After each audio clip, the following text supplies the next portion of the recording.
तो जो अपना टॉपिक है वो है सिंपल अलार्म सर्किट। अब देखो सबसे पहले ये देखना है अपने को कि सिंपल अलार्म सर्किट की रिक्वायरमेंट कहाँ होती है।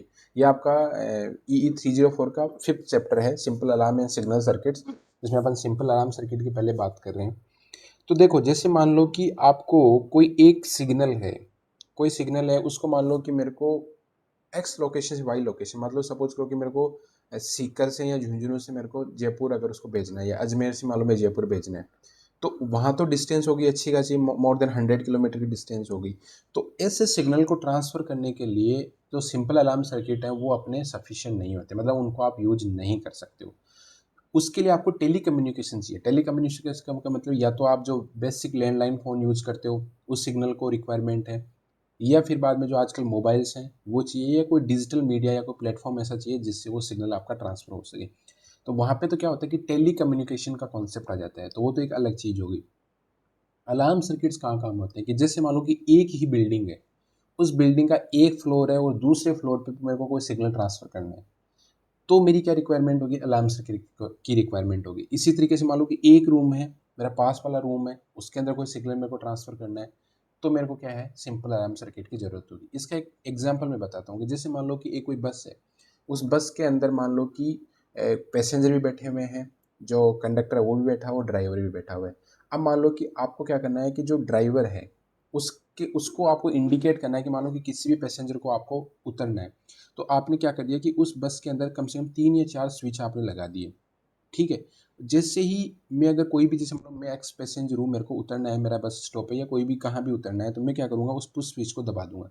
तो पुश स्विच को जैसे ही दबाऊँगा तो जो ड्राइवर है उसके पास में एक क्या होगा, रेड बटन होगा, रेड लाइट होगी, वो रेड लाइट क्या होगी, जल जाएगी। तो ड्राइवर को ये पता चल जाएगा कि कोई पैसेंजर वो उतरना चाहता है, तो वो गाड़ी को रोक देगा, ठीक है?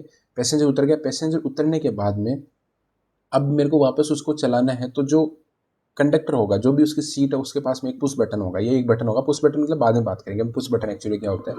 एक बटन है, उस बटन को प्रेस करेगा तो जो उसके पास में एक बल्ब और होगा, रेड के पास में वो ग्रीन होगा, तो वो ग्रीन लाइट ऑन हो जाएगी, तो इन ड्राइवर को पता चल जाएगा कि भाई मेरे को गाड़ी को अब चलाना है वापस। तो इस तरीके का जो सिंपल एक अलार्म सर्किट है, मतलब सिंपल सिग्नल्स को ट्रांसफर करने के लिए, मतलब एक ही बाउंड्री के अंदर, मतलब बाउंड्री है उसका स्पेस ही बहुत छोटा है, एक बस हो सकती है, एक होटल हो सकती है, एक मल्टी स्टोरी बिल्डिंग हो सकती है, या एक एक ही फ्लोर के अंदर 3-4 रूम है, उसके अंदर आपको कंट्रोल करना है।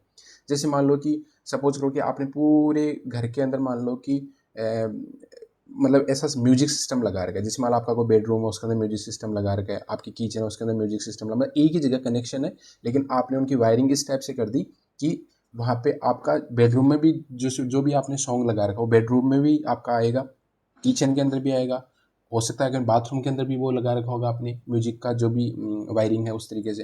अब मान लो मेरे को कंट्रोल करना है कि जैसे मान लो कि मैं किचन में काम नहीं कर रहा, कोई भी XYZ किचन में काम नहीं है, तो मेरा म्यूजिक वहाँ पे नहीं चलना चाहिए। तो मैं एक ऐसी सर्किट डिज़ाइन करूँगा कि मेरा वहाँ का है ना, उसको जैसे ही बटन को मैं पुश करूँगा या कोई भी कॉन्सेप्ट लगाऊंगा, तो मेरा म्यूजिक का वहाँ पे बंद हो जाए। अगर बेडरूम के अंदर मेरे को रिक्वायरमेंट नहीं है तो वहाँ पे मैं ऑफ कर दूंगा, अगर बाथरूम में मेरे को रिक्वायरमेंट नहीं है तो वहाँ ऑफ कर दूंगा। तो कहने का मतलब है कि सिंपल सर्किट को यूज करते हुए मेरे को क्या करना है, इस टाइप की डिजाइनिंग करनी है। आज अपन एग्जांपल करेंगे, जैसे मान लो कि एक मेरे पास में कोई, मेरे पास में क्या है, दो बेल हैं, मतलब बेल का मतलब घंटी जो है, मेरे को अलग अलग रूम्स मेरे को कंट्रोल करनी है, या रूम्स नहीं, मान लो कि आपके घर में मान लो दो गेट है, ठीक है, एक एक्स डायरेक्शन में एक वाई डायरेक्शन में। अब आपका कोई गारंटी नहीं है कि आप एक ही हमेशा एक ही गेट से आते हो, दोनों गेट है जो आपके एंट्रेंस गेट है, मतलब बाहर की पेरीफेरी के बाहर में, मतलब मेन अंदर की बात नहीं कर रहा, मैं बाहर की बात कर रहा हूँ, बाउंड्री के बाहर की, जहाँ पे मेन एंट्रेंस गेट होता है अपने घर का।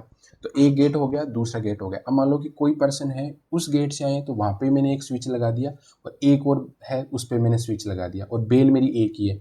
मतलब मैं अगर एट ए टाइम अगर एक गेट से कोई एंटर होना हो रहा है तब भी मेरी बेल बजनी चाहिए, और दूसरे अगर गेट से कोई एंटर हो रहा है तो भी मेरी बेल बजनी चाहिए।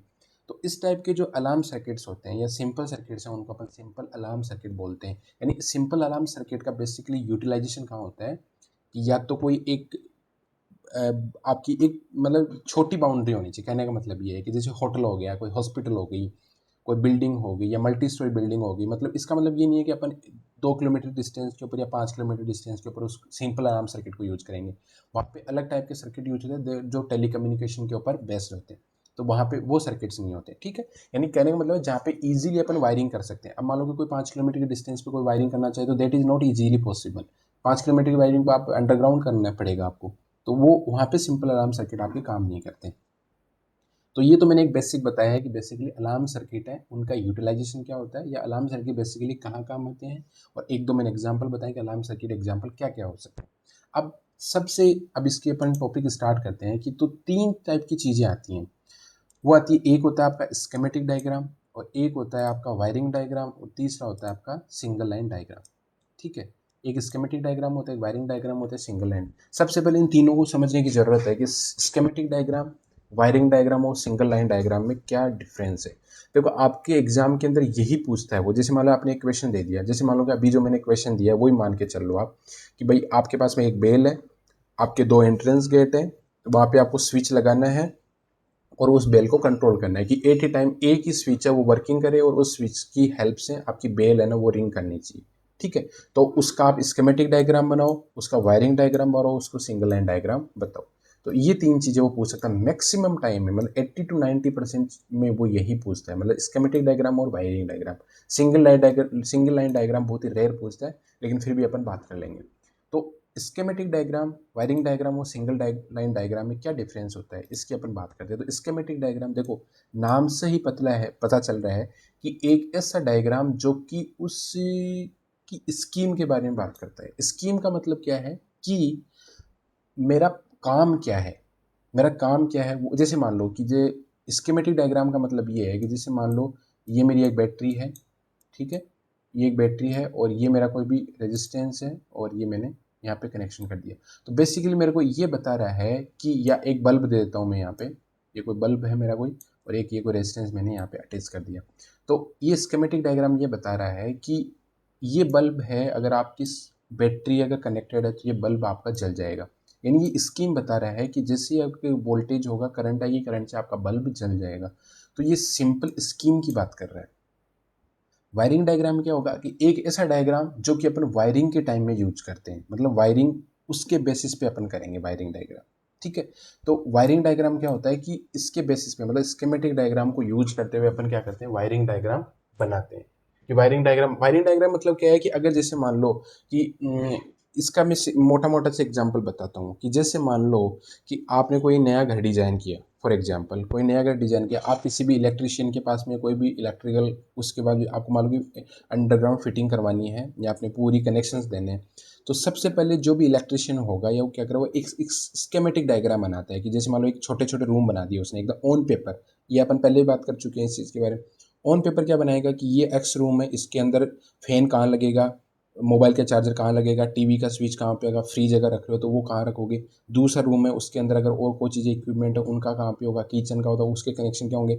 तो वो सारे के सारे पहले क्या होंगे, ऑन पेपर उनका क्या होगा, एक स्कीमेटिक डायग्राम बनेगा। यानी स्कीमेटिक डायग्राम मतलब उस स्कीम के हिसाब से कि भाई ये वायर यहाँ से जाएगा, यहाँ से एंटर होगा, इस पर्टिकुलर डिस्टेंस से यहाँ से निकल गया, दूसरे वायर दूसरे रूम में एंटर करेगा, फिर यहाँ से निकल के किचन में जाएगा। मतलब ये पूरा एक स्कीमेटिक डायग्राम, ये जो डायग्राम है ऑन पेपर आपने जो डायग्राम बनाया है, वो डायग्राम क्या होगा, मेरा स्कीमेटिक डायग्राम होगा, क्योंकि वो बेसिकली स्कीम बता रहा है। स्कीम का मतलब क्या है कि वो बेसिकली बता रहा है कि ये 3-4 चीज़ें हैं, ये ऐसे कनेक्शन करेंगे तो जलेगी, ये 3-4 चीज़ें तो ऐसे चलेंगी, किचन में अगर कोई चीज़ें हैं तो वो ऐसे काम करेंगी। जैसे कोई मिक्सी है या कोई फ्रिज है, या कोई आपने आर ओ मतलब RO लगा रखा है, या फिर अगर मान लो कि आपने हीटर यूज कर रखा है, ये सब चीज़ें अगर होगी तो वहाँ काम में आएंगी। ठीक है, वायरिंग डायग्राम क्या होगा को उसको ओरिजिनल फॉर्म में, मतलब उसको फिजिकल फॉर्म में उनकी वायरिंग करना, मतलब जो स्कीमेटिक डायग्राम है उसको यूज करते हुए ओरिजिनल आपको डायग्राम बनाना है, that is called wiring diagram. ठीक है, और वायरिंग डायग्राम को अगर एक ही लाइन के अंदर आप अगर रिप्रेजेंट कर दो, जैसे आपने एक चीज़ देखी होगी, जैसे ये फेज होता है, ठीक है, ये आपका न्यूट्रल होता है, ये 2 लाइनें। लेकिन कभी कभी आपने देखा होगा कि एक ही लाइन होती है और उसमें डबल लाइन होती है ये। तो इसका मतलब है कि इसी लाइन पे फेज भी है और न्यूट्रल भी है। कभी कभी आपने देखा होगा कि एक ही लाइन होती है उसके अंदर 3 ऐसे होते हैं, तो ये रिप्रेजेंट करता है कि ये 3 फेज लाइन है। तो ये इसका क्या है, सिंगल लाइन डायग्राम है। आपने एक चीज़ पढ़ी होगी, फॉल्ट के टाइम में पढ़ी होगी, फॉल्ट में हमेशा बोलता है कि आपका सिंगल लाइन डायग्राम बताओ। सिंगल लाइन डायग्राम में क्या होगा कि आपका जनरेटर होगा, कोई रजिस्टर, अगर आपने मान लो कि सपोज करो, मैं इसका एक एग्जाम्पल बता देता हूँ, अगर मेरे पास स्पेस अवेलेबल है तो यहाँ पे कर देता हूँ मैं। तो देखो इसके अंदर कि जैसे मान लो कि कोई फॉल्ट आया आपका, तो फॉल्ट आया तो आप क्या करते हो कि ये कोई मेरा जनरेटर है यहाँ पे, ठीक है, और यहाँ से मेरी क्या आई, ये कोई ट्रांसफॉर्मर है, ये मेरा ट्रांसफॉर्मर है, और उसके बाद में इस ट्रांसफॉर्मर के सेकेंडरी एंड पे मान लो मेरा कोई फॉल्ट हो गया, तो ये मेरा क्या हो गया, फॉल्ट हो गया। तो ये बेसिकली क्या है, सिंगल लाइन डायग्राम है। इसके अंदर देखो न तो आपने कोई फेज दिखा है, न कोई आपने न्यूट्रल दिखाया है। और अगर ये three phase generator obviously three phase है, क्योंकि आप पावर सिस्टम की बात करें, पावर सिस्टम में सारे के सारे जो जनरेटर्स होते हैं that are only three phase system. ये ट्रांसफॉर्मर भी थ्री फेज सिस्टम है। तो बेसिकली क्या है कि ये रिप्रेजेंट किसको कर रहा है कि थ्री फेज सिस्टम है, लेकिन इसका सिंगल लाइन डायग्राम बनाया है। मतलब एक ही लाइन के अंदर अपने जनरेटर को भी दिखा दिया, जनरेटर को भी, ट्रांसफार्मर को भी, और कोई इक्विपमेंट होगा तो उसको भी अपन दिखा देंगे। तो सिंगल लाइन डायग्राम का बेस्ट एग्जांपल अगर समझना है तो जो फॉल्ट एनालिसिस है आपका, जिसमें आपके थ्री फेज फॉल्ट होता है, single line to ground fault होता है, double line to ground fault होता है, लाइन टू लाइन फॉल्ट होता है, तो ये जितने फॉल्ट्स हैं उसमें सारे के सारे सिंगल लाइन डायग्राम से अपन उनको समझ सकते हैं। ठीक है, तो वन लाइन रिप्रेजेंटेशन होता है वो वायरिंग डायग्राम का, one line representation of wiring diagram में वो और एक्चुअल वायरिंग डायग्राम में क्या होगा, देखो फेज भी होगा, न्यूट्रल भी होगा, तो वो तो एक्चुअल है, उसमें तो फेज भी होगा, न्यूट्रल होगा, तो उसमें तो वायर अपने को फिजिकली दिखेंगे। सिंगल लाइन डायग्राम के अंदर ऐसा कुछ नहीं है, उसमें एक ही लाइन के अंदर आपको सारी चीज़ें समझानी।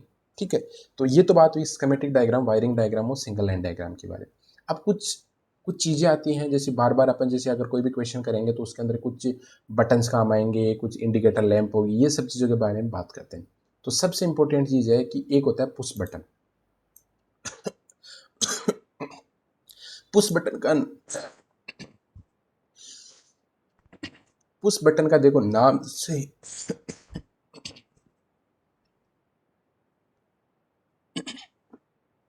देखो पुश बटन के नाम से पता चल रहा है कि एक ऐसा बटन जिसको पुश करने पर वो काम करेगा। सीधी सी बात, ये पुश बटन का मतलब क्या है कि एक ऐसा बटन जिसको पुश करने पे काम करेगा।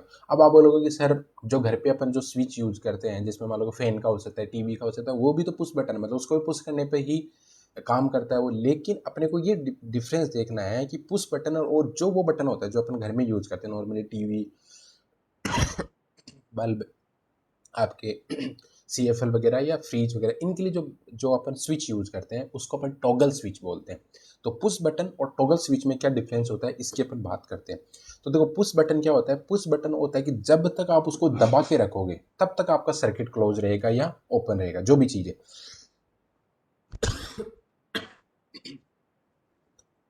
पुश बटन का क्या है कि पुश बटन को जब तक आप प्रेस करके रखोगे, मतलब उसको जब तक उस पर फोर्स रखोगे तब तक वो काम करेगा, और जैसे ही उसको छोड़ दोगे तो वो क्या करेगा, आपका ओपन हो जाएगा, या उसका जो जो काम करने का तरीका वो बंद हो जाएगा।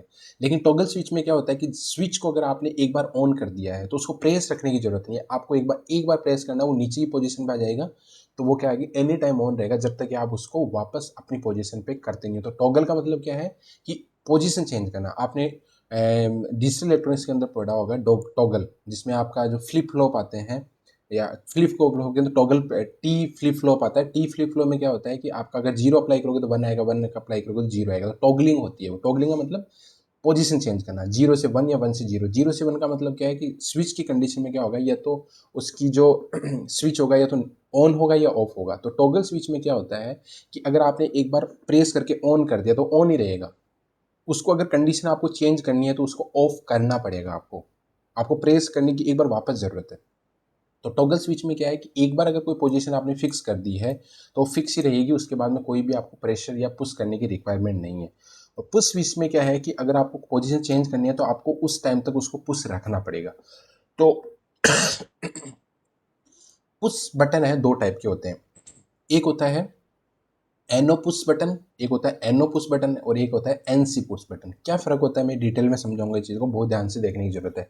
तो जो एनो बटन होता है उसको अपन बोलते हैं नॉर्मली ओपन। एनो बटन का मतलब है नॉर्मली ओपन। ठीक है, नॉर्मली ओपन का मतलब है कि जब तक आपने इस पर कोई प्रेशर नहीं लगा रखा है या इसको पुश नहीं कर रखा है, ये सर्किट को हमेशा ओपन रखेगा। सर्किट को हमेशा क्या रहेगा, ओपन रखेगा, यानी कॉन्टेक्ट आपके नहीं होंगे। ये नॉर्मली ओपन होता है, या इसको ऑन बटन भी अपन बोलते हैं। कैसे होगा, ऑन बटन क्यों बोलते हैं इसका मैं भी बताऊंगा रीजन। अब मान लो कि यानी पुश बटन एनो, अगर आपने कभी कभी आता है एनो, कभी बोलता है एनसी, तो क्या है इसका अपने को पूरा लॉजिक क्लियर होना चाहिए। एनो का मतलब क्या है और एनसी का मतलब क्या है। तो एनो होता है नॉर्मली ओपन, की हमेशा जो पुश बटन होगा अगर आपने पुश नहीं किया है, मतलब नॉर्मल कंडीशन के अंदर, तो आपका वो हमेशा ओपन रहेगा।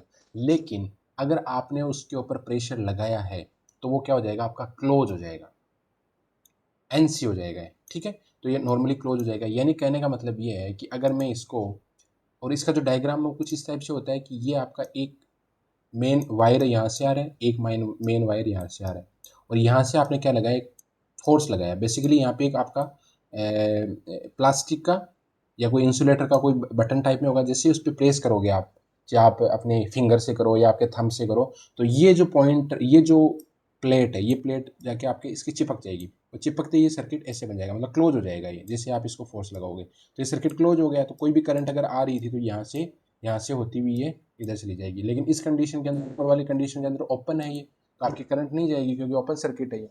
ठीक है, तो इसका मतलब इस टाइप का जो पुश बटन होता है वो नॉर्मल टाइम में क्या होता है, आपका ओपन होता है, लेकिन जब आप उसको पुश करोगे, तो ये क्या हो जाएगा, आपका क्लोज हो जाएगा। या आप में से इसमें से क्या हो जाएगी, आपकी करंट फ्लो होनी स्टार्ट हो जाएगी। ठीक है, तो नॉर्मल टाइम में क्या होगा, ये आपका नॉर्मल टाइम में आपका ओपन रहेगा, नॉर्मल टाइम में आपका ओपन रहेगा। और ऑपरेशन के टाइम में, ऑपरेशन का मतलब क्या है, जब आपने उस पर फोर्स लगा रखा है या उसको पुश कर रखा है, तो ये ऑपरेशन का काम है, तो उस टाइम में क्या हो जाएगा, आपका नॉर्मली क्लोज में चला जाएगा। तो देखो इसको अपन ऑन बटन क्यों बोल रहे हैं, क्योंकि देखो जब NO बटन को, मतलब नॉर्मली ओपन बटन पर जब आप पुश करते हो तो आपका सर्किट ऑन हो जाता है, या मैं बोल सकता हूँ कि वो जो पर्टिकुलर बटन है वो आपका ऑन हो जाता है, क्योंकि करंट आपकी फ्लो होने लगेगी। इसलिए अपन जो NO बटन है या नॉर्मली ओपन बटन है उसको ऑन बटन भी बोलते हैं, क्योंकि NO बटन को पुश करने पर सर्किट ऑन हो जाता है। जैसे अपन बोलते हैं कि यार, अब जैसे अपने टीवी है उसको ऑन करना है, आप ये बोलते हैं नॉर्मल लैंग्वेज में, टीवी को ऑन करो या फ्रिज को ऑन करो। ऑन करने का मतलब क्या है कि आपको स्विच जैसे ही आप ऑन करोगे तो आपका सर्किट में करंट फ्लो होने लग जाएगी, या सर्किट में वोल्टेज करंट जो भी है वो सारी चीज़ें होने लग जाएगी। इसलिए अपन बोलते हैं कि ऑन करो। अपन बोलते हैं टीवी को ऑफ करो, मतलब ऑफ करने के स्विच पोजिशन चेंज कर दी, जैसे ही आपने ऑफ किया मतलब सर्किट का ब्रेक हो गया, सर्किट ब्रेक हो गया। तो NO बटन को अपन नॉर्मली ओपन या ऑन बटन भी बोलते हैं। ठीक है, तो इसका मतलब क्या हुआ कि पुश बटन जो NO बटन होता है उसका ये होता है। अब ये बोलोगे कि सर NO बटन ठीक है कि आपने प्रेस कर दिया, ठीक है आपने प्रेस तो कर दिया, आप ये बोल रहे हो कि पुश बटन का काम तब होता है जब तक उसको पुश रखो तब तक तो काम करेगा, जैसे उसको छोड़ोगे तो वो वापस अपनी नॉर्मल पोजीशन पे आ जाएगा। और नॉर्मल पोजीशन क्या है इसकी, नॉर्मली ओपन। तो आपने ये बोल दिया कि सर पुश बटन लगा दिया और आपका तो ये क्लोज हो गया यहाँ पे, तो इसको मैं छोड़ूँ या नहीं करूँ तो क्या फ़र्क पड़ेगा। फ़र्क पड़ता है, क्योंकि एक्चुअली ये तो मैंने एक डायग्रामेटिकली पॉइंट ऑफ व्यू से बनाया है जो अपने को सर्किट में देखेंगे, लेकिन जो इंटरनल स्ट्रक्चर होती है वो कुछ इस टाइप से होती है। तो इंटरनल स्ट्रक्चर में क्या होगा कि एक यहाँ पे ये एक बॉक्स होगा, कोई भी प्लास्टिक का हो सकता है या कोई भी डिब्बी टाइप में हो सकता है, जहाँ पे यहाँ पे क्या होगा कि एक स्प्रिंग लगी होगी, जहाँ पे क्या होगी, एक स्प्रिंग लगी होगी। जैसे इस पे फोर्स लगाओगे तो स्प्रिंग क्या हो जाएगी, आपकी कांटेक्ट हो जाएगी, कांटेक्ट हो जाएगी और ये कनेक्शन आपका क्लोज हो जाएगा। लेकिन जैसे ही आप इसको रिलीज करोगे तो जो स्प्रिंग है, स्प्रिंग अपनी ओरिजिनल पोजीशन में वापस आएगी, क्योंकि अभी तो कांटेक्ट के फॉर्म में। और कोई भी चीज़ होता है, कोई भी ऑब्जेक्ट होता है, वो हमेशा इक्विलिब्रियम कंडीशन में रहना चाहता है, मतलब उसके अंदर स्ट्रेन नहीं रहना चाहिए। तो स्प्रिंग क्या करेगी, वापस अपने आप को एक्सपेंड करेगी और नॉर्मल पोजीशन पे आएगी। तो जैसे ही इसमें एक्सपांसन होगा, क्योंकि जैसे आपने अगर स्विच को छोड़ा है तो वापस अपनी नॉर्मल पोजीशन पे आएगी। और नॉर्मल पोजीशन आने का मतलब क्या है कि ये जो कांटेक्ट पहले हो रहा था ड्यूरिंग द प्रेसिंग टाइम, वो वापस रिलीज होके ये कांटेक्टर वापस पीछे आ जाएगा। तो कहने का मतलब ये हुआ कि ऑन बटन और नो बटन है, इसके अंदर इंटरनली एक ये स्प्रिंग लगी होती है। तो जैसे आप इसको प्रेस करोगे तो ये कांटेक्ट होगी और कांटेक्ट आपका क्लोज हो जाएगा। लेकिन जैसे इसको रिलीज करोगे तो स्प्रिंग वापस फोर्स लगेगी, अपनी ओरिजिनल पोजीशन में आएगी, ओरिजिनल पोजीशन में आएगी तो वापस कॉन्टेक्टर आपका ओरिजिनल पोजीशन पे आ जाएगा और वापस ये सर्किट ब्रेक हो जाएगा। इसका मतलब ये हुआ कि पुश बटन हमेशा तब तक ही काम करता है जब तक आप उस पर पुशिंग या उस पर फोर्स लगा के रखते हो। जैसे ये फोर्स रिलीज करोगे वापस अपनी नॉर्मल पोजीशन मतलब NO टाइप में। पुश बटन दो टाइप के होते हैं, एक NO बटन और एक NC बटन। अपन NO बटन की बात कर रहे हैं तो नॉर्मली ओपन में जैसे ही उस पर आप जो फोर्स है उसको रिलीज करोगे वापस अपनी नॉर्मल पोजीशन, मतलब नॉर्मल पोजीशन का मतलब क्या है, NO नॉर्मली ओपन कंडीशन के अंदर ये आ जाएगा। ठीक है, ये तो चीज़ हुई इसके बारे में। अब अपन बात करते हैं दूसरा O बटन या NC बटन की। देखो NO और NC बटन के, तो अब कोई ये बोलेगा कि सर दूसरा बटन है आपका NC button, normally close button. तो नॉर्मली क्लोज में क्या करेंगे भाई, ये क्लोज रहना चाहिए, सीधी सी बात ये क्लोज रहना चाहिए। तो क्लोज रहना चाहिए तो ये नॉर्मली टाइम में ये क्लोज रहना चाहिए। और जैसे ही उस पर फोर्स लगाओगे आप, तो फोर्स लगाओगे तो क्या होगा कि आपका ओपन हो जाना चाहिए। तो ओपन, तो अगर इस टाइप से अगर डायग्राम बनाओगे तो ये पॉसिबल नहीं है, ऐसा डायग्राम नहीं बनेगा, क्योंकि अगर इस पर फोर्स लगाओगे तो तोड़ देगा इसको यहाँ से, भाई इस पर फोर्स लगाओगे, अगर इस टाइप से डायग्राम बनाओगे तो इसको तोड़ देगा या ब्रेक कर देगा। ऐसा नहीं होता है। ऑफ कंडीशन के अंदर या एनसी के टाइम में क्या होता है कि इसका जो डायग्राम है वो इस टाइप से आपका बन जाता है। देखो नॉर्मली टाइम में ये कोई डायग्राम नहीं है, ये वाला है। तो ऑफ बटन या एनसी बटन का मतलब क्या है कि नॉर्मल टाइम में, देखो कंफ्यूज होने की ज़रूरत नहीं है। एन ओ बटन में क्या होता है कि नॉर्मल टाइम में जब आपने इसको स्विच को पुश नहीं कर रखा है वो आपकी ओपन कंडीशन में रहेगा, और जैसे ही उस पर आप फोर्स लगाओगे या उसको पुश करोगे तो वो क्या हो जाएगा आपका एन ओ से एन सी में चला जाएगा। ये तो बात हुई ऑन बटन की या एन ओ बटन की, और जैसे ही उसको आप छोड़ोगे तो वापस वो एन ओ पोजिशन में या ओपन कंडीशन में आ जाएगा। दूसरा स्विच होता है पुश बटन का ही एक टाइप है, लेकिन वो होता है एन सी बटन या ऑफ बटन। यानी इस टाइम में नॉर्मल टाइम में वो हमेशा क्लोज रहेगा, नॉर्मल टाइम में हमेशा क्या रहेगा, क्लोज रहेगा। लेकिन जैसे ही उस पे को उसको आप पुश करोगे तो वो क्या हो जाएगा, आपका ओपन हो जाएगा। तो इसके अंदर देखो ये आपका नॉर्मली ओपन, नॉर्मली क्या है, ये आपका क्लोज है। ये नॉर्मली क्या है, आपको दिख रहा है, क्लोज क्लोज कॉन्टैक्ट देख रहे हैं, क्लोज कॉन्टैक्ट देख रखे हैं आपने। तो ये आपका कनेक्टेड है, मतलब यहाँ से कोई करंट आएगी, ये इधर से होती हुई आपकी करंट नीचे चली जाएगी। तो नॉर्मल पोजीशन में क्या हो जाएगा, एन सी, क्योंकि नॉर्मली क्लोज्ड है। जैसे ही अब इस टाइम पे जो स्प्रिंग है वो भी आपकी नॉर्मल कंडीशन में, जैसे ही इस पर आप फोर्स लगाओगे, जैसे ही इस पर फोर्स लगाओगे तो फोर्स लगाओगे तो क्या हो जाएगा कि ये जो प्लेट है, ये वाली प्लेट है, ये क्या करेगी, इधर की तरफ मूव करेगी। तो आपकी कंडीशन क्या बन जाएगी, ये इस तरीके से, और इस पर आपने फोर्स लगा रखा है, और ये इस टाइप से, और ये आपके टर्मिनल्स हो गए इसके, और ये आपकी स्प्रिंग है जो कि कांटेक्ट हो जाएगी अब, क्योंकि पहले अपनी नॉर्मल पोजीशन पे थी, अब आपकी कांटेक्ट हो जाएगी जब आपने पुश कर रखा है। और जैसे ही इसको, यानी इस टाइम पे ऑपरेशन के टाइम में क्या हो जाएगा, आपका सर्किट ओपन हो गया। पहले आपका क्लोज था, नॉर्मल टाइम में आपका क्लोज था, अब आपका हो गया ओपन। ठीक है। और जैसे ही इस पे आप फोर्स को रिलीज करोगे तो वापस ये जो पॉइंट, ये जो प्लेट है, ये वापस अपनी नॉर्मल पोजीशन पे आएगी, क्योंकि ड्यूरिंग द पुशिंग प्रोसेस या पुशिंग के टाइम में ये स्प्रिंग क्या हो रही है, आपकी कांटेक्ट हो रही है। तो कांटेक्ट हो रही है तो इसका इक्विलिब्रियम में वो डिस्टर्ब हो गया, तो ये वापस अपनी ओरिजिनल पोजीशन पे आएगी। जैसे ही ओरिजिनल पोजीशन पे आएगी तो किसको अपना ये फोर्स देगी, ये इसको फोर्स देगी, और वापस ये अपनी ओरिजिनल पोजीशन मतलब क्लोज पोजीशन पे आ जाएगा। तो पुश बटन जो कि एन सी होते हैं या ऑफ बटन होते हैं, देखो ऑफ बटन इसको क्यों बोल रहे हैं, क्योंकि इसको फोर्स देने पे, इसको पुश करने पर ही स्विच क्या हो रहा है आपका, या सर्किट क्या हो रहा है आपका, ओपन हो रहा है, या सर्किट आपका ऑफ हो रहा है। ये बोल सकता हूँ मैं, सर्किट आपका जब आपने पुशिंग की है, इसको अगर बटन को पुश किया है तो ये सर्किट क्या हो गया, ओपन हो गया। तो इस टाइप के जो बटन होते हैं उनको ऑफ बटन या एनसी बटन भी या नॉर्मली क्लोज बटन भी अपन बोलते हैं। और उस टाइप को क्या बोलते हैं, ऑन बटन या एनओ बटन। तो नॉर्मली क्लोज कंडीशन में, मतलब नॉर्मली कंडीशन के अंदर ये एनसी में नॉर्मल क्लोज रहेगा, या ऑपरेशन के टाइम में ये ओपन हो जाएगा। तो कहने का मतलब है कि अगर आपको कहीं पे नाम दिखाई दिया कि एन ओ या एन सी, तो इसका सीधा सा मतलब है कि नॉर्मल टाइम में ये ओपन रहेगा और ये नॉर्मल टाइम में क्लोज रहेगा। और ऑपरेशन के टाइम में, मतलब पुशिंग के टाइम में, ये एन ओ से एन सी चला जाएगा और ये एन सी से एन ओ चला जाएगा। ये आपको ध्यान रखने की जरूरत है।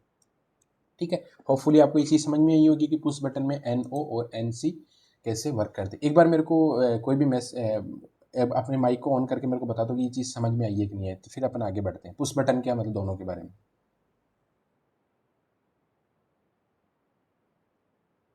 Yes sir.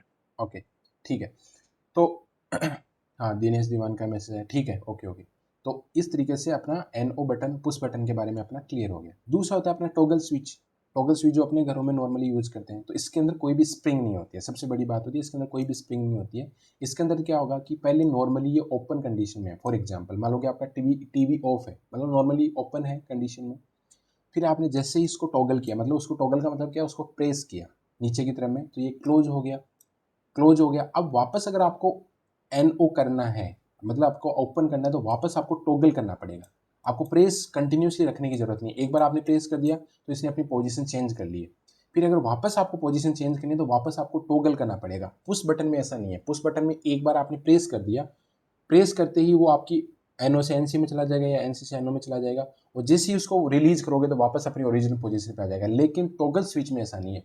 टॉगल स्विच में एनओ से एनसी करने के लिए भी आपको प्रेस करना पड़ेगा, और एनसी से एनओ करना है तो भी आपको प्रेस करना पड़ेगा, मतलब उसको फोर्स देना पड़ेगा।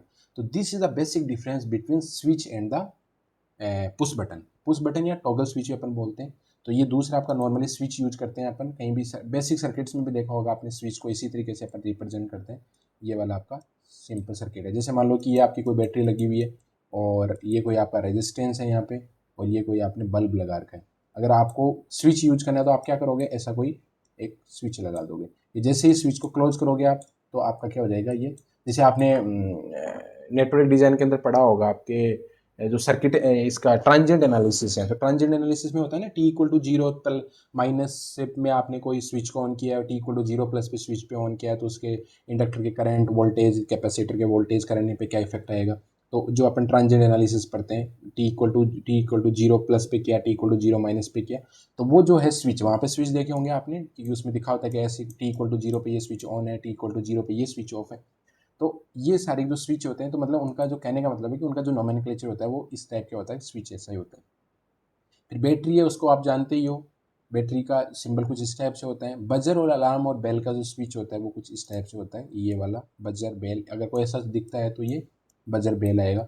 और फिर है इंडिकेटिंग लैम्प, ये लैम्प होता है वो कुछ इस टाइप से आपका होता है। आपकी जो 304 की कोड बुक है उसके अंदर काफ़ी आपके ऐसे सिम्बल्स दे रखे हैं, तो उनको आप देख लेना एक बार, कौन कौन सी स्विचेज है। देखो ऑब्जेक्टिव जो पेपर था तब तो पूछे जाते थे, कभी कभी हो सकता है कि वो अभी पूछ भी ले आपको 2 या 3 मार्क्स में या 2 मार्क्स में पूछ ले। जैसे अगर शॉर्ट टाइप क्वेश्चन है तो उसके अंदर ये पूछ सकता है कि भाई जैसे मान लो आपको बोल दिया कि स्विच है या आपका पुश बटन है या आपका बजर है, इनका आप डायग्राम बनाओ, तो आपको मान लो कि आधे आधे नंबर का कोई भी क्वेश्चन वो दे सकता है। तो वो जितने भी आपके डायग्राम्स हैं, मतलब जितने भी छोटे छोटे उनके डायग्राम बना रखे हैं कि इसका ये है, या आपका नेट पे मिल जाएगा, ऐसा बात नहीं है। कि सिंपल अलार्म सर्किट है, उसके लिए जो सर्किट्स हैं, जो आपके इक्विपमेंट्स हैं या बेसिक जो अलार्म है, बैटरी है, इनके जो डायग्राम है वो आपके गूगल पे मिल जाएंगे, तो वहाँ से भी आप देख सकते हो कि जिनके पास बुक अवेलेबल नहीं है तो वो ऑलमोस्ट 30 to 35 या 40 के आसपास होंगे, तो उनको आप ध्यान रख लेना। एग्जाम के अंदर 2 या 3 नंबर में क्वेश्चन पूछ सकता है, ठीक है। ऑब्जेक्टिव में तो श्योर ही था कि 1-2 क्वेश्चन बनते हैं, लेकिन कोई बात नहीं है, अगर आ सकता है, मतलब छोटे क्वेश्चन के अंदर पूछ सकते हैं। अब देखो आपको पुश बटन का समझ में आ गया, और उसके बाद में स्विच समझ में आ गया, बैटरी बजर इंडिकेटिंग ये तो आप जानते ही हो। तो अब अपन एक क्वेश्चन करते हैं। इस क्वेश्चन के अंदर आपको थोड़ा सा क्लियर हो जाएगा कि एक्चुअली है क्या चीज़। तो देखो इस क्वेश्चन में क्या किया है मैंने, कि आपने क्या है कि draw a simple and schematic and winding diagram and single diagram. ये बोला है कि एक स्कीमेटिक डायग्राम बनाना है, एक वाइंडिंग डायग्राम बनाना और एक सिंगल लाइन डायग्राम बनाना of a simple simple bell circuit. Bell का मतलब घंटी होती है जो अपनी। द सर्किट मस्ट, ये नहीं सिंपल बेल सर्किट आपको बनाना है या सिंपल अलार्म सर्किट बनाना है, जिसके अंदर क्या क्या दिया हुआ है उसने उसने ये बोला है कि the circuit must contain an electrical bell. मतलब सबसे पहले कि सर्किट एक इलेक्ट्रिकल बेल होगी which controlled from two different position, जिसको अपन को कंट्रोल करना है अलग अलग पोजीशन से करना है by push button. Push button की हेल्प से क्या करना है अपने को, अलग अलग पोजीशंस पे आपको कंट्रोल करना है। और the bell is operated from 230 volt, यानी उसको जो बेल को जो सप्लाई जाएगी वो 230 वोल्ट जाएगी। मतलब इस क्वेश्चन जो इंग्लिश में लिख रखा है इतना बड़ा, इससे बड़ा बड़ा क्वेश्चन आएगा, तो उसके अंदर ये लिखा हुआ है कि एक आपके पास में इलेक्ट्रिकल बेल है जिसको दो अलग अलग पोजिशन से, मतलब जिसको दो अलग अलग पोजीशन से आपको कंट्रोल करना है। दो अलग अलग पोजीशन मतलब अपने एक घर है, घर के अंदर दो मान लो मेन गेट दो हैं जिसमें अपन घर में एंटर करते हैं, उसके दो गेट हैं। तो एक आपको क्या है, पुश बटन एक्स, मान लो कि एक्स आपका गेट है उस पर लगाना है या ए गेट पे लगाना है, और ए गेट एक बी गेट है उसके ऊपर आप एक को बटन लगाना है। और घर के अंदर आपको कहीं भी अगर मान लो कि आपके हॉल है उसके अंदर आपने अगर बेल लगा रखी है, तो अगर ए गेट से अगर आप प्रेस करोगे तो भी आपकी बेल बजनी चाहिए या रिंग करनी चाहिए, और अगर बी गेट से बजा पुश कर रहे हो तो भी आपकी क्या होनी चाहिए, वो होनी चाहिए। और यूज क्या होगा, पुश बटन। पुश बटन में क्या होगा, जैसे आप पुश करोगे तब तक तो रिंग बेल बजनी चाहिए, और जैसे उसको आप रिलीज करोगे तो वापस ऑफ हो जानी चाहिए, ठीक है। तो ये अपने को सर्किट डिजाइन करना है, तो ये तो सिंपल सर्किट है, इसमें कोई दिक्कत नहीं है, पर लेकिन अपने को थोड़ा सी क्लियरिटी आनी चाहिए कि कैसे अपने को वर्क करना है। तो देखो क्या किया मैंने, स्कीमेटिक डायग्राम सबसे पहले इसका बनाते हैं। तो स्कीमेटिक डायग्राम में अपन ने क्या किया कि दो दो आपके पुश बटन होने चाहिए और एक इलेक्ट्रिकल बेल होनी चाहिए। तो देखो पुश बटन में भी दो टाइप के हैं कि भाई अपने पास में एक होता है एनओ बटन, एक होता है एनसी बटन। अब अपने को नॉर्मली कौन सा यूज करना है, ये चाह रहा है कि जब आप उस बेल अब जब आप बटन को प्रेस करो तब आपकी बेल बजनी चाहिए। बेल बजनी चाहिए मतलब क्या है कि उसके अंदर करंट जानी चाहिए, उसमें वोल्टेज आना चाहिए। करंट या वोल्टेज आने का मतलब क्या है कि सर्किट ऑन होना चाहिए। इसका मतलब कौन सा आपका पुश बटन यूज होगा, ऑन बटन या एनओ बटन काम आएगा। मतलब जैसे उसको प्रेस करोगे तो एनओ से वो एनसी के अंदर चला जाएगा, मतलब नॉर्मली ओपन से नॉर्मली क्लोज में चला जाएगा। तो इसके अंदर अपन ऑफ बटन यूज नहीं करेंगे, एनसी बटन भी यूज नहीं करेंगे, क्योंकि एनसी बटन का काम तो ये होता है कि नॉर्मली क्लोज होता है, मतलब पहले करंट आपकी फ्लो हो रही है, लेकिन अगर करंट को हटाना है या वोल्टेज को आपको हटाना है तो आपको क्या करना पड़ेगा, बटन को प्रेस करना पड़ेगा। तो ये तो क्लियर हो गया कि इन दोनों दोनों जो बटन होंगे वो कौन से बटन होंगे, आपके एनओ बटन होंगे या ऑन बटन होंगे, मतलब दोनों को जब प्रेस करेंगे तब आपकी इलेक्ट्रिकल करंट या बेल आपकी बजनी चाहिए, और बेल तभी बजेगी जब आपकी करंट फ्लो होगी या उसके ऊपर वोल्टेज आपका अप्लाई होगा। तो मेरे को क्या करना है, सिंपली मैंने क्या किया कि ये एक फेज लिया और एक मैंने ये न्यूट्रल लिया, फेज और न्यूट्रल लिया। अब मेरे को दो अलग अलग पोजीशन पे, तो ये तो मान लो सपोज लो मेरा गेट नंबर ए है, ये तो देखो ये तो अपन क्या है कि पेपर पे डायग्राम बना रहे हैं तो इतना छोटा सा बन गया, लेकिन ये ए पे होगा और ये आपका कोई बी गेट पे होगा स्विच, बस कनेक्शन तो करने हैं अपने को, वायरिंग है, वायरिंग तो अपन कैसे भी घुमा सकते हैं। तो ये ए पोजीशन है, इस ए पोजीशन पे क्या है कि ये स्विच मैंने लगाया, ये मेरा स्विच है जिसका एक मैंने टर्मिनल दे दिया, ये मान लो कि ये मैंने P1 है मेरा, ये वाला इधर वाला मतलब जो राइट हैंड साइड में है, जिसमें आपके भी राइट हैंड साइड में होगा आई थिंक, हाँ राइट हैंड साइड में या लेफ्ट में होगा, जो भी आपकी कंडीशन होगी, पर मेरे राइट हैंड साइड में। तो ये मेरा P1 है और लेफ्ट हैंड साइड में मेरा P2 है। तो इस P1 का एक जो टर्मिनल है उसको P11 नाम दे दिया, इसको P12, इधर से P21 और P2 दे दिया। तो P1 और P2 मेरे क्या हो गए, दो स्विच होंगे, कौन से, पुश बटन हो गए, स्विच नहीं सॉरी, पुश बटन हो गए आपके। फिर इनके कनेक्शन क्या कर दिया आपने, बेल से कर दिए, जिसका बेल का एक टर्मिनल है वो मैंने क्या कर दिया B1 और ये B2। तो इसके अंदर क्या किया कि ये मेरा है, this is at gate number A, this is gate at B.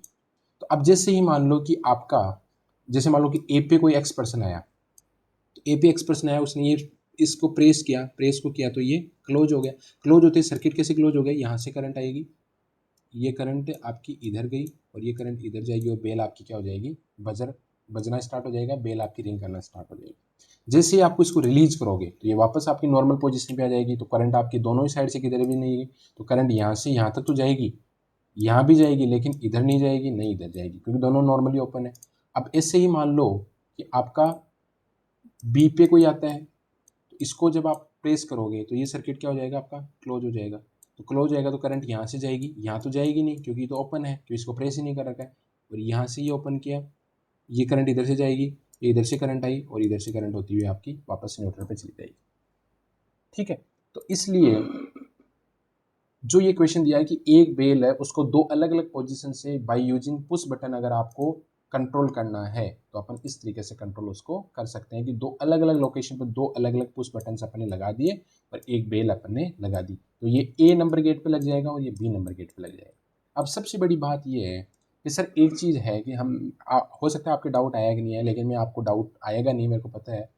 Doubt मैं बताता हूँ कि वो डाउट क्या है, कि आप ये बोलो कि सर ये जो चीज़ें हैं ये दोनों के दोनों हैं, तो हम यहाँ पे भी तो लगा सकते हैं, मतलब हम डायग्राम को इस तरीके से बना सकते हैं कि जैसे ये आया, एक मेरा पुश बटन ये यहाँ पे आ गया, मैं नॉर्मल डायग्राम बना रहा हूँ, मैं एग्जैक्ट डायग्राम नहीं बनाऊँ, एक पुश बटन मेरा यहाँ आ गया, ये पुश बटन का ये कॉन्टैक्ट आ गया, एक पुश बटन ये आ गया और ये मेरा ये आ गया, और यहाँ से ये मेरी बेल आ गई, ये वाली बेल आ गई और ये मेरा फेज आ गया, और दिस इज माई न्यूट्रल, ये मेरी बेल है।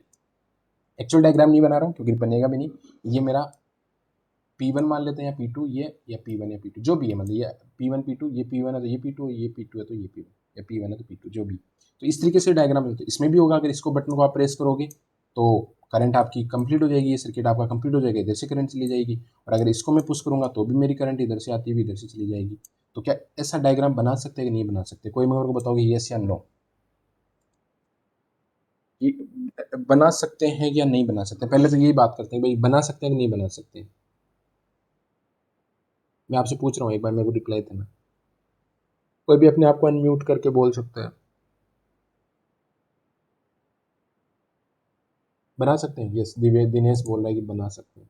एनी अदर है, यस सर। बना सकते हैं पक्का। हाँ सर।